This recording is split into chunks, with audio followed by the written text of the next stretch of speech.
I'm meteorologist Gil Rosette. I'm in Edison, New Jersey in Roosevelt Park on this Sunday afternoon. We're talking about it again. More snow.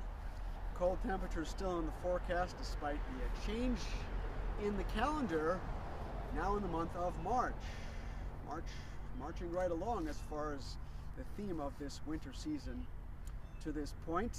March coming in like a lion, as the adage says, and we're proof of that as we go through the next 24 hours with more snow and followed by unseasonably cold temperatures. Right now though, it's okay. Temperatures mid to upper 30s, some lower 40s in South Jersey, but the cold front, part one of our, let's say, our storm is on the way. That'll set the stage for colder temperatures.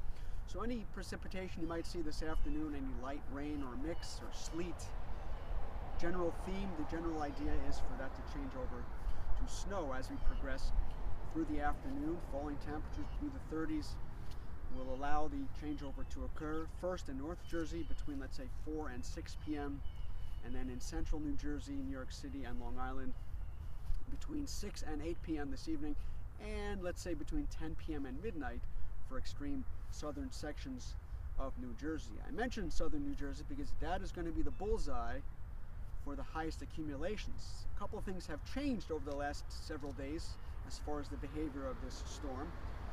Earlier in the week, it was supposed to be a long duration, a slow mover, extending the threat for snow into Tuesday, and it looked like a general area of snow, higher snow amounts for much of the Garden State. But now, a quick moving nature to the storm and a more southern track is going to allow the highest snow amounts to be in the southern counties of New Jersey for, let's say, Monmouth County, Ocean County, Burlington County, Gloucester County, extending south into Cape May, Salem, and Atlantic counties. Those are the areas that should see the highest snowfall amounts, let's say 6 to 9 inches, once the snow starts to fall and accumulate.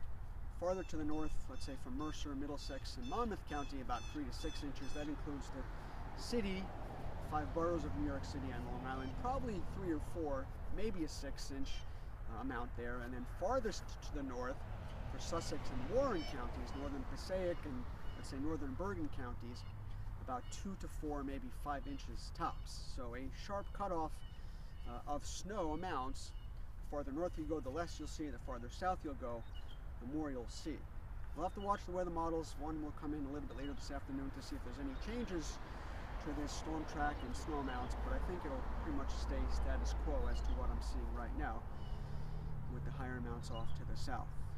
Again, overnight tonight into the first part of the morning hours tomorrow looks to be the time frame for the the duration of the snow, and some of that may be steady to heavy at times. So waking up tomorrow morning, you'll see the snow already on the ground. From the commute time and beyond, especially from North Jersey into central New Jersey, that's, I think, when the snow will shut off. It may take until about 11 a.m. or noon for the southern parts of the Garden State to see the end to the snow.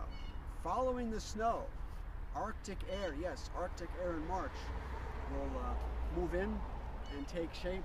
So that means temperatures falling through the 20s tomorrow evening, into the teens tomorrow night. In some areas we'll see single digits as well, and you'll see those very cold air waking up on Tuesday morning, and that only means highs between 20 and 25 for the afternoon. That's about 25 or so degrees below the average that we should see this time of year. The beat goes on, the cold continues, and no major change in the pattern through the first half of the week. Maybe some moderation, mid to upper 30s and maybe around 40 or so by Friday. The longer term forecast still shows an active pattern, some clipper systems, quick moving weather systems coming out of Canada, allowing us to reintroduce the chance for some snow, and cold air looks to continue at least through the second week of March. The longest range forecast models do show perhaps a change to milder weather by the third week of this month. So still a long ways to go, and March does have a history of producing some major snowstorms. This one not as major as we once had thought, but still a sizable and appreciable snowfall as we go through tonight into early Monday morning. That's pretty much it from here from Roosevelt Park in Edison, New Jersey. Meteorologist Gil Rosette. Not doing too much right now. Some light precipitation this afternoon, changing to snow this evening and tonight. And waking up to plowable snow for many areas, shovelable snow for much of the area as well. And keep the winter gear handy for much of the upcoming week.